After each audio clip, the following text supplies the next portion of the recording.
Welcome to Dealer Talk with Jen Suzuki, where inspiration meets action.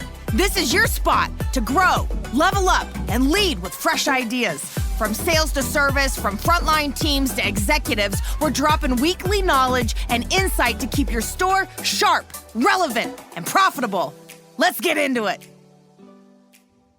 Welcome back, everybody. I have Kevin. He's the Chief Product Officer at Matador AI, and he helps lead this development and this evolution of automotive's fastest growing conversational AI platform, Matador AI. I use them. A lot of my biggest clients use them. But what makes Kevin's perspective a bit more valuable is that he sits directly between the product vision and the engineering priorities and the dealership realities and the customer behavior, which means he's firsthand seeing how AI products have continuously adapted, they continue to evolve, and they got to stay relevant and effective on both sides. So I'm going to be unpacking with Kevin some of the latest developments. I'm curious to see the inner workings at Matador and how they are making this product pop.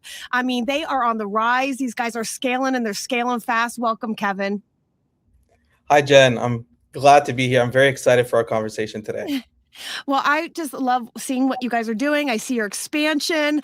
I see you doing a lot more marketing on LinkedIn. Mostly, I just am having more conversations about Matador in my own meetings. In fact, I was at a Dealer 20 group last week, and they were like, who's the best follow-up? And I was like, I like Matador, but you guys tell me, what have you been using?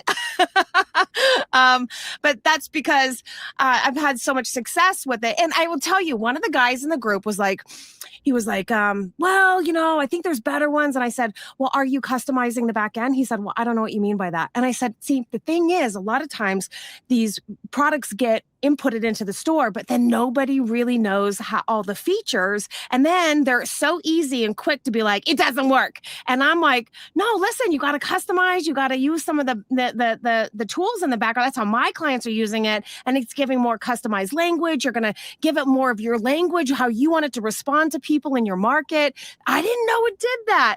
So I'm curious, do you run across this pretty frequently? Oh, all the time. You hit the nail on the head. With Matador, we thought about it in a different way. We have access to so many conversations. For a dealership, it's really important to deeply understand how the AI is communicating with their customers. And right now, it feels like on the market, there is a lot of different solutions. And there are also a lot of solutions that kind of feel like a black box. At Matador, we kind of turn the AI inwards. So what we do actually is analyze these conversations and derive very in-depth insights about how their kind of sales staff, their BDC, are converting the conversations and the customers. I see. Exactly. So if, let's say, a customer wants to trade in their vehicle and maybe they're not able to pencil in the numbers, they're not happy with the amount they're getting, and they're losing those deals. I'm sure dealers, have an innate sense. They kind of understand how their business is performing, but it's difficult to actually put a real number on it. But with Matador, we're finally able to do that. And so internally, we have an entire team of people that strategize with the dealer. Let's maybe be a bit more aggressive on our trade-ins because you're not closing those deals. Or a lot of your out-of-state conversations aren't closing either. Maybe you should seriously start looking into shipping your vehicles out of state. So there's a lot of these kind of in-depth discussions we can have with the dealer that I think really makes a whole difference when you're implementing an AI, because otherwise, like you said, you kind of set it and forget it, and then it doesn't work. You're upset at the whole system, but if you know how to use it and you have a good partner working with you, it could really make a world of difference.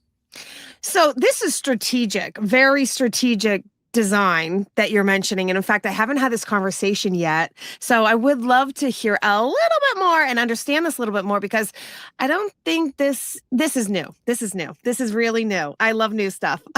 So basically what you're saying is now you guys are analyzing all of these AI conversations that the dealerships are having, and you're able to start tracking where we're dropping the ball or where we're losing the opportunity or what's not converting with the current process. And I think a lot of times we're not analyzing conversations in this detail.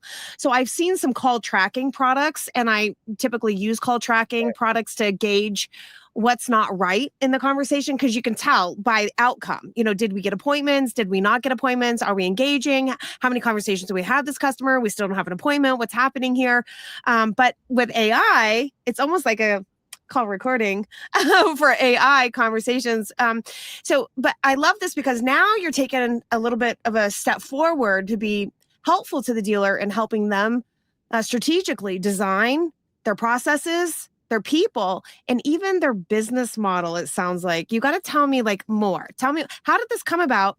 And I'm actually very curious about this in two ways. One, I want to hear about what I just asked, but two, I'm like, this, you got to give us some intel. You're in the insider there, and you guys you're evolving, and customers are adopting, and you're trying to do better. Clearly, you're trying to crack the code of staying on top of what's available and helping your dealers stay on top of being forward thinkers. So I am curious, how do you determine what we are going to focus on? Because you guys have to spend money on this development. You guys have to spend money on figuring out getting the resources together on what is our latest and greatest features. So how do you figure that stuff out? Okay, can you remember all that? Yeah, no, absolutely. I think it really comes down to culture. Mm, Um, we work a bit different at Matador. I feel like a lot of companies have their engineers on a little island, kind of blissfully unaware of the implications of the products they're building. And I feel like there has always been a bit of a disconnect with automotive vendors and the actual car dealership reality. And like from the beginning, Matador, mhm, we tried to bridge that gap.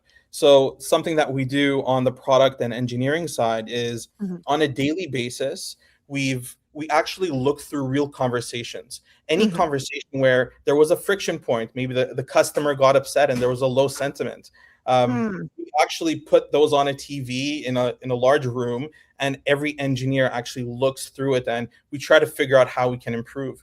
And when you have access to a ton of data and you're able to use AI to find the most relevant conversations or kind of movements or things that correlate to one another, you can mhm, really move the needle when it comes to how well you're able to convert a customer. And we can build these products that help dealers better understand what's happening in their systems and then to better control those systems. So, kind of, you had mentioned it. Call tracking software had something similar. mhm, You analyze the calls from people, and it's kind of a very closed system. It's phone calls, mhm, so they're easy mhm, to kind of evaluate. But what we do, because we have the SMS conversation, the email, the phone calls, as well as all the social media conversations, we're able to do that at scale. So as mhm. a business, you can better understand where you relate to others and where you might be dropping the ball. So it's just kind of finally building the AI assistant that helps the dealer, and it's just not a simple autoresponder, where we really want to kind of go beyond and build what the future is like for the car industry and for the consumers that shop for cars. Are you saying that okay, I think I see what you're saying. So you've built an AI assistant, we're gonna call it, which is overseeing the dealership's conversations. And it's starting That, to now pinpoint like failure areas where we're not converting, or maybe you probably have some markers. What are you looking for? well, I mean, you know, automotive conversations aren't entirely unique. When you're working with huge data sets, a lot of the Mhm. objections are the same. Yeah. I want more for my trade-in and I'm just not happy with the number. Or, like how much are the shipping fees or how much are your dealer fees? Or do you have the vehicle I want in stock? Oh, there's Or I another don't one. I don't I don't want to come in. Or I want to come in, I want the or numbers. exactly. Give me the out the door price.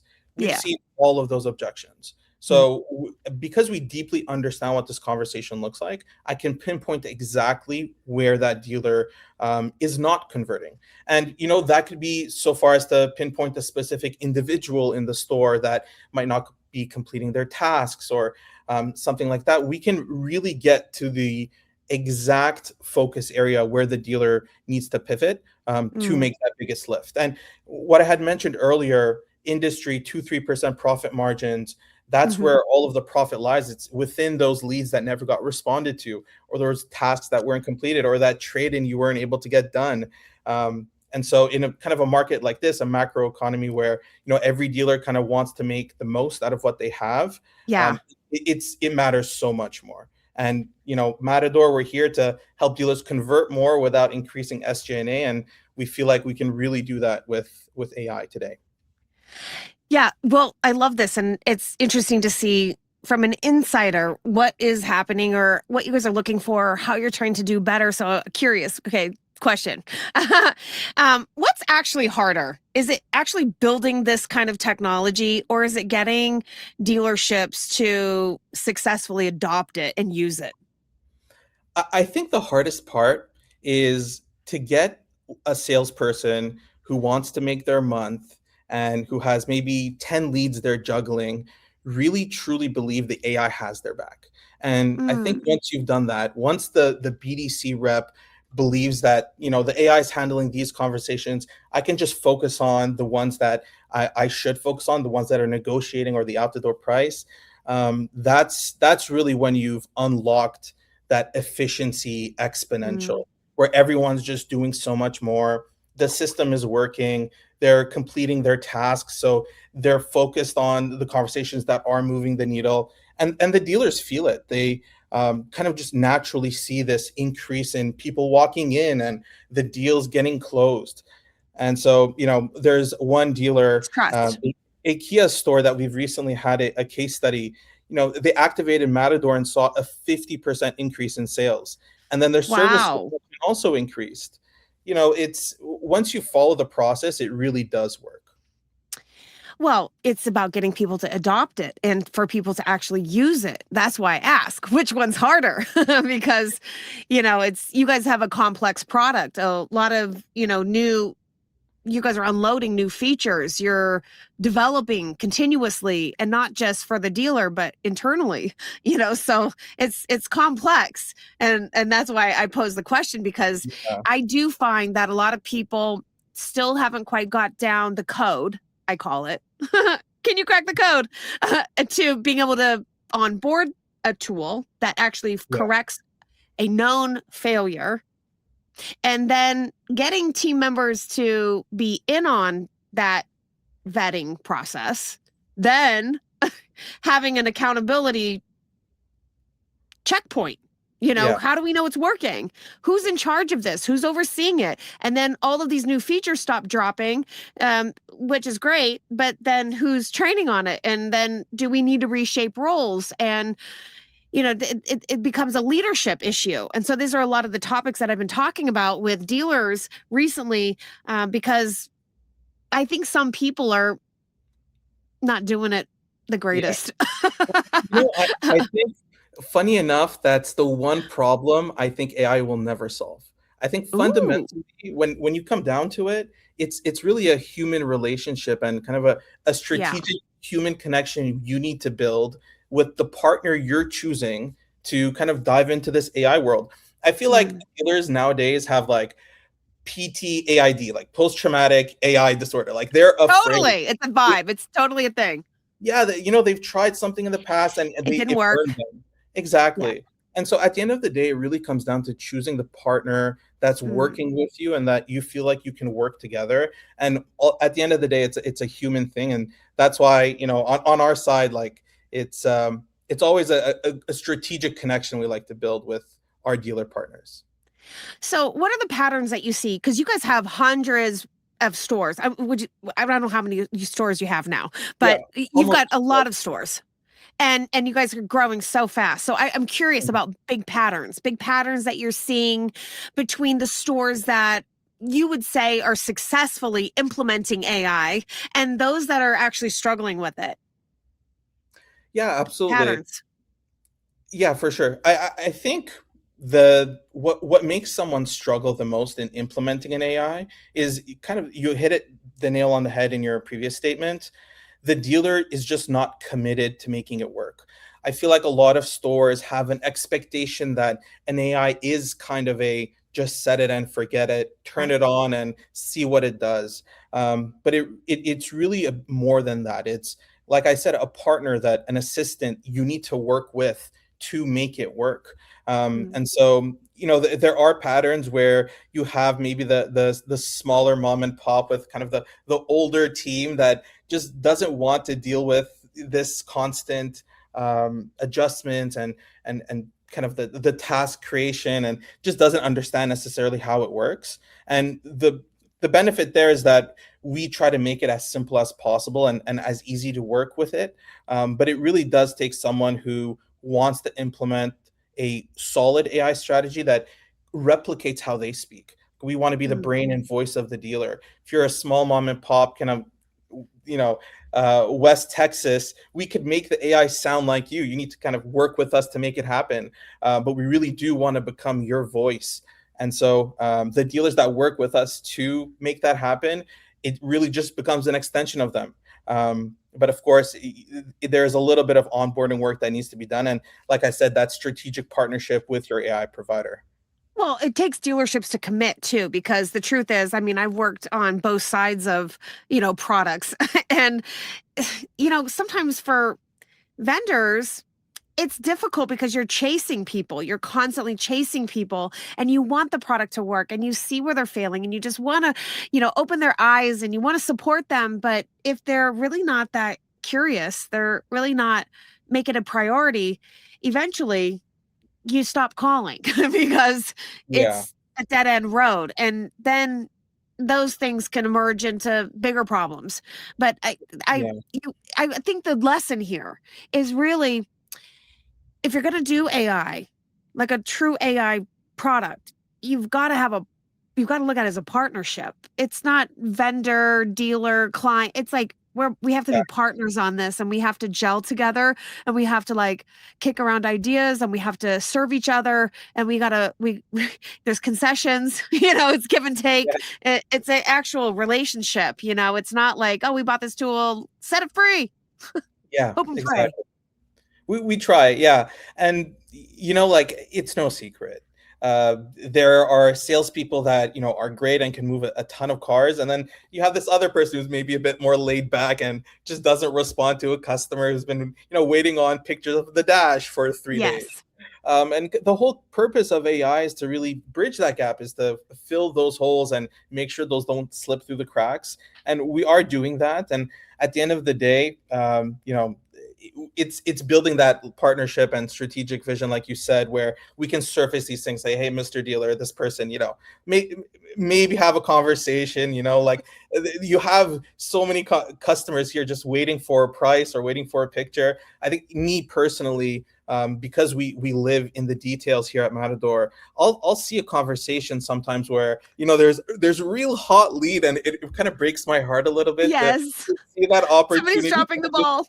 Yeah, it's just sitting there. Like, I feel like I want to respond, but I mean, obviously not.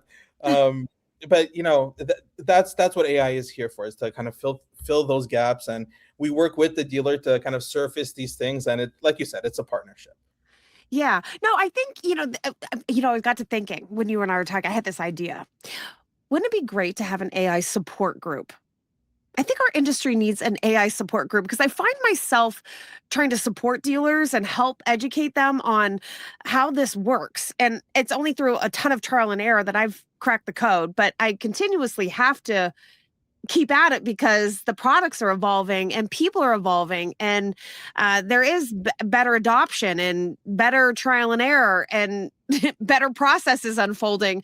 I and so you're constantly trying to support each other because not everybody knows. And I'm always like, okay, if I learn something, I got to tell somebody, and I love AI. I want to see it work. I know it's the future. I mean, our biggest AI leaders out there people are investing billions. It's not going away. It truly is reshaping business and it only grows from here. So learning the lessons now creates a stronger foundation for everybody. Mostly I love the camaraderie. If when AI is done right and it truly is embraced by all team members and there isn't rejection, it really is incredibly powerful, the capabilities and possibilities for everybody's potential to grow. I'm curious, you're getting you're it sounds like you guys are constantly working on how do we get to the next level, or how can we better serve our dealers.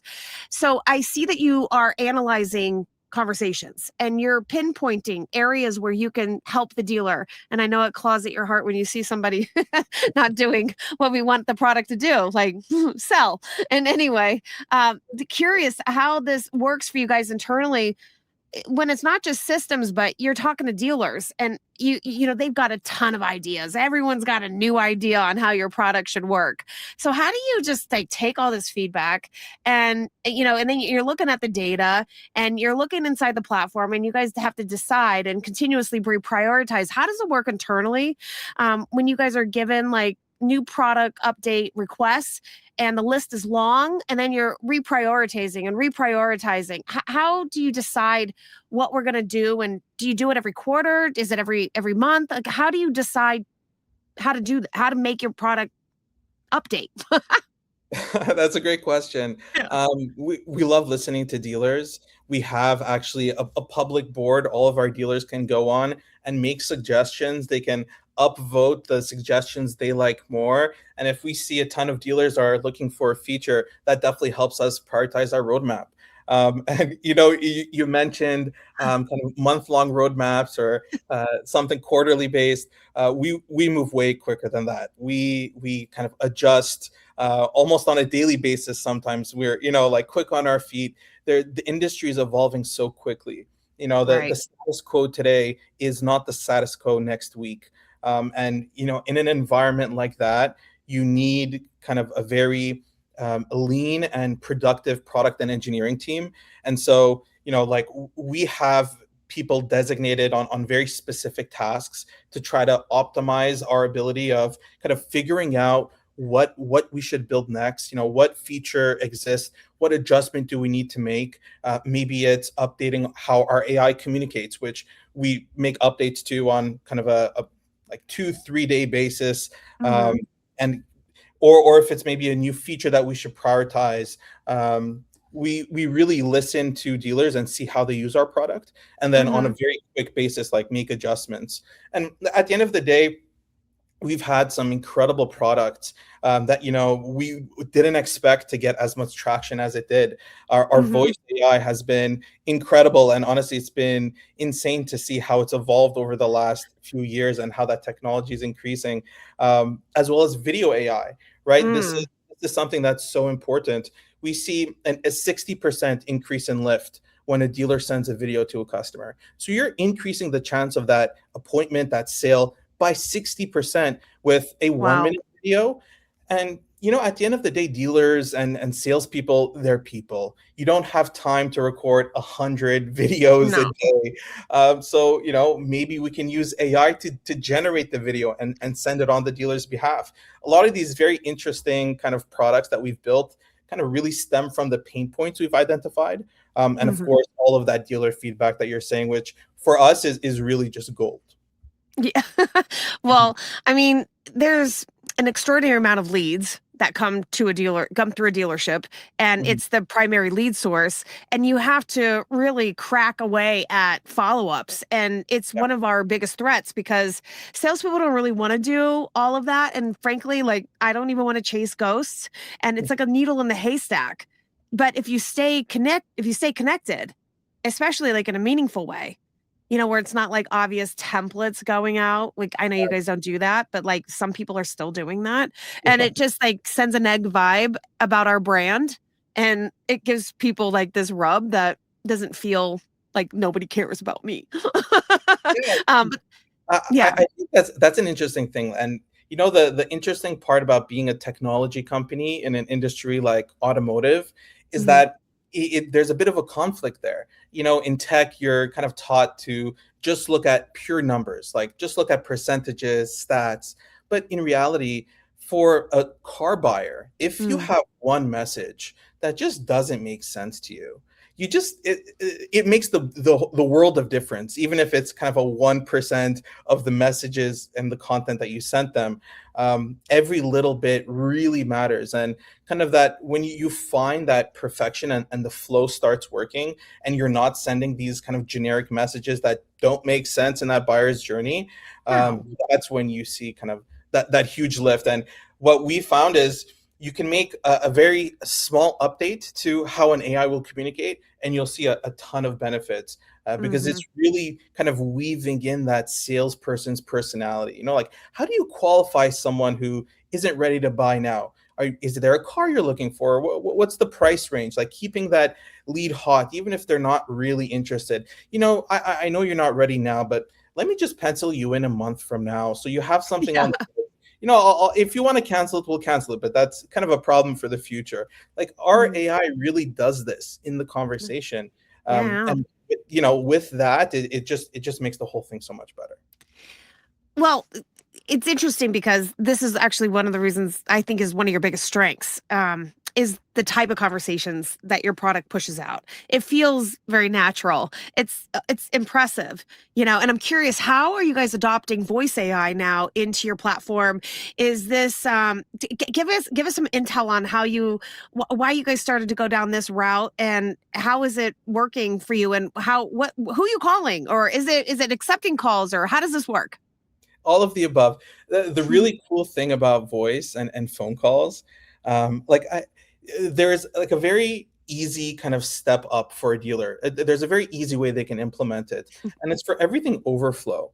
I don't know about you, Yeah. Jen. I have never called someone back if they haven't picked up the first time. Like, if I need an oil change and I'm calling a dealer and they're missing my call, I'm going to the next dealer or a For different, sure. service provider. I'm not waiting.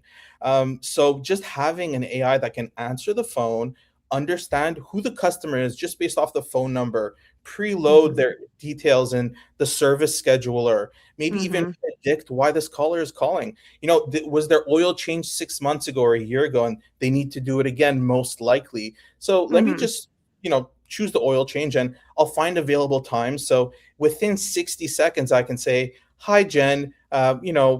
Thanks for calling. I see you have an oil change due. Is that the reason?" And you can book that appointment in 2 seconds, and then Mm. you can add the extra, salesmanship even to that conversation, to where it says, I see the last time you came in, your tires were bald and you declined that service. Should I just add that to your oil change? There'll be no time increase. We'll get it done at the same time. Mhm. And just naturally, that dealer will, instead of just missing that call, now suddenly have like a very valuable repair, kind of on their books. So I think for dealers, if you do not have a call AI system picking Mm. your overflow right now, you really are being left behind, because if you miss that call and he calls another dealer and that dealer is just as busy but has this Right. solution in place, well, they got the appointment and you still didn't. Well, I think that is, I had in this meeting I had last week with dealers in this group, and the whole conversation was on AI leadership. This came up, and I said, what problems are you guys trying to solve? And a lot of times people didn't even think about after hours and Sundays, if they're closed on Sundays, and what impact that actually has on your business. Because surprisingly, so many people do think about this in the middle of the night, and and we would have lost that. So now you're actually correcting a problem that exists in the dealership. This is what AI is for. And what I love that you're saying is it's actually super intuitive, where it's actually reading the history and being able to tailor the conversation based on what happened last time they were there. So they might just be calling for an oil change, but they did decline work, and you're assisting the advisors so that the advisors could have more face-to-face time with the customers when they come in, and it doesn't feel like I'm curious what your thoughts are, because sometimes people are intimidated by advisors because they feel like they're trying to sell them something, or maybe sell them something that they don't need. But how do you guys have data on this yet, or insights on this yet, on how customers feel? Like, do they feel that AI is more trustworthy? than an actual person. Because a lot of times with AI, especially in examples that you just gave us, the AI actually does do things better because we are humans and we do things inconsistent, and sometimes we're rushed, and sometimes we don't actually know the job, Yeah. or the history. We didn't actually look at the Well, history, because we're writing up and there's 30 cars and, anyway. Yeah. So, do you yeah. have any intel on I that? mean, dealership service drives are busy, right? Especially you have peak hours or peak seasons. And you're talking about like a super intelligent AI that has access Mm, to every conversation and every message that has ever gone back and forth with this customer. It's all the text messages, all the emails, all the phone calls in one brain, all of the RO history. So, its ability to just give the person what they're looking for. mm, And at the end of the day, I think when it comes to service and that feeling of being sold, it really only exists when there's a bit of inefficiency in that customer journey. If I'm a mm, customer and I did decline, an oil change or a filter change last time I arrived, then just offering it to me just goes such a long way. Whether or not I accept to do it, oh, I um, agree. you know, th- but just consistently being able to provide value to the customer and going just the little bit step further of Hmm. just trying to understand what this customer wants. Maybe they have a vehicle that they're willing to trade in, but you don't know if you don't ask. I know you're bringing it for a service. I can have an advisor just kind of evaluate the value of your car if you want. It's free of charge. You don't have to wait any longer. Is it something you're interested in? Mm, At the end of the day, the only way you actually get that customer to opt into something like that is to ask and consistently ask. And so for a dealer, when we have our AI in place and they want to make mhm, these changes or activate these workflows, it's really mhm, just as simple as a toggle or a switch or an update. So it does help a lot. The service advisor, the dealer, the customer, it just makes it so much better. And I think the way the internet changed the way people work with dealers or shop for cars, some people do still just go on a lot and wing it. right. But, I think That's changing. 99% of people kind of shop online, watch a YouTube video. It just changed the way they interact, and I think AI is going to Mm. do the same thing. So you talked about workflows, and it triggered a thought for me because with AI coming in and being able to do so many robust tasks, as you mentioned, some of them, I find that a lot of dealers don't know when to redesign the workflow. And Mhm. I wonder how important is this to you and your processes in redesigning, um, compared to just having the technology all by itself. Yeah. Well, we're not here to change the way the dealer works. We're here to mold the AI to work with the dealer. But at the end of the day, like you said, it's a strategic partnership and relationship. We'll Right. provide insights. We'll Mm. say you're not. Right. Nobody is completing this RO, or customers are just not happy with the price of your oil change. That's really the thing that's Mm. stopping that from kind of Moving working. forward.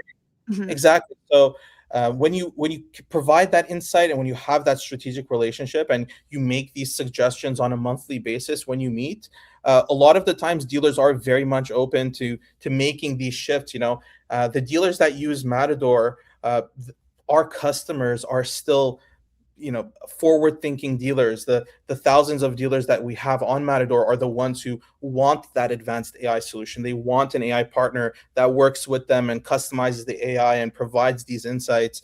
So we've been very lucky in that a lot of our dealers are working with us to kind of pivot and make these adjustments, ultimately to help them improve their business.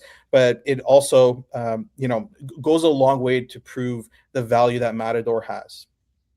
What do you think that dealers need to know? Maybe you wish that they knew, that impacts you guys being able to really truly see what this product is capable of doing in a dealership. What do you think the dealers need to know about this sort of tech?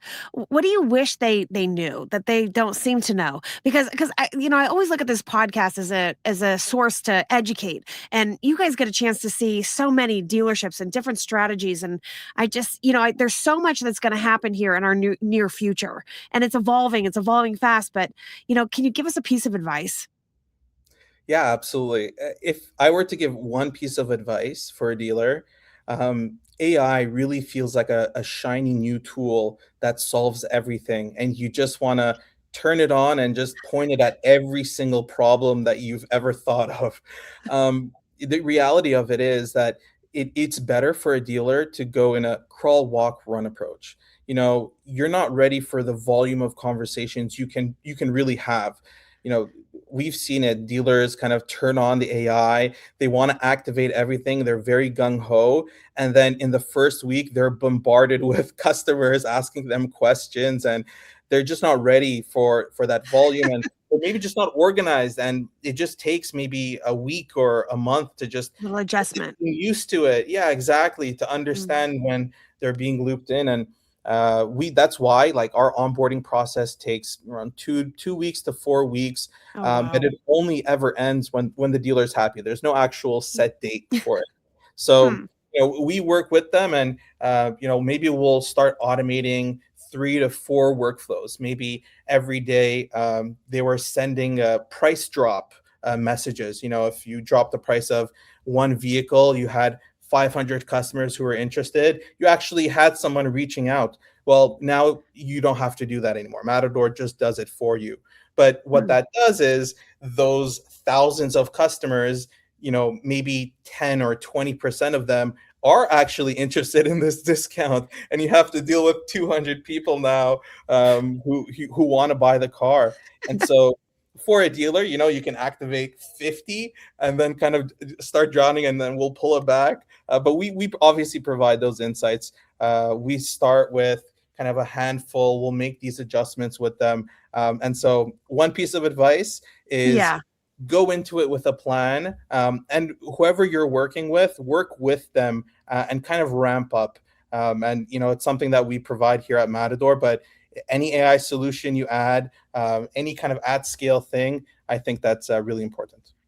Yeah, I like this because I think sometimes, like you said, it's just a product. Plug it in. It's like you just like don't think there's anything more that you have to do. But in my experience, you want to partner. You guys are going to help bring in the business, and there's a lot of different ways to do it. There's chats, there's text, there's email blasts, there's Yeah, video, there's phone calls now. There's a whole lot of things that can drive that change and yeah. drive that traffic. But hey, just lastly, I'm just curious. Did you ever have a product revision, like a new feature or something, and recently that you guys dropped, and it really did change the way that customers engaged with you once you guys released it? What was it? Yeah, I think it's when we started showing dealers the conversations where, there was someone actively, waiting for something. Oh. It really changed everything. So if I'm a general manager and I want to see every conversation where there's a customer, who asked for a photo, or maybe I, want to order, you know, a large bulk of a certain vehicle, and I just want to see how many active conversations I have right now, in relation to the vehicle, or a customer who's mentioned it in their conversation. We've kind of added a AI data layer so a dealer can just ask away, like, what do you want to know about your business? What like, is there a strategy that you would like to implement, and you want to see, how many customers would be interested, or do you just want to see where, if someone's dropping the ball, or how you're converting on your finance conversations, or just to see the finance Hmm. conversation and look through your bad credit conversations. It kind of unlocked the Pandora's box, and for us it was super interesting just to see what people were searching for, and to understand what dealers really wanted to know about how their business is running. Yeah, this is a really neat conversation. I like to hear all the inner workings of AI and how you guys are doing things, how you guys interact with dealers, how you determine product releases, new features, how you guys work internally with your developers. And this is it's exciting to hear from the inside how this all works, and then how it unfolds, and then how we actually do better with the tool. Because I think that's a lot of the challenges is there's a lot of pieces to making this thing work. There's a lot of people on the vendor side of it that are constantly trying to ensure that the product is improving, it's doing better, it's bringing more value to the table. And at the same time, on the other side, you're trying to reshape roles, you're trying to figure out how to launch it, how to train people, how to give feedback, how to modify, the settings so that you can modify workflows and processes and all sorts of things. There's a lot in this, but you gave us such a great vision as to how this works, and not just from your angle, but how it works for dealers too, so that they can see the true opportunities that exist. I think you guys are doing really great things. I'm always really proud to work alongside with you guys. And I love that you guys kind of gave us this update on what's changing and what's evolving with you guys. I mean, you guys are killing it. It's been a pleasure, Jen. Thank you so much. This has been a great conversation. Oh yeah, it's great. Thank you so much for being here. Take care. Thanks, Jen. Okay.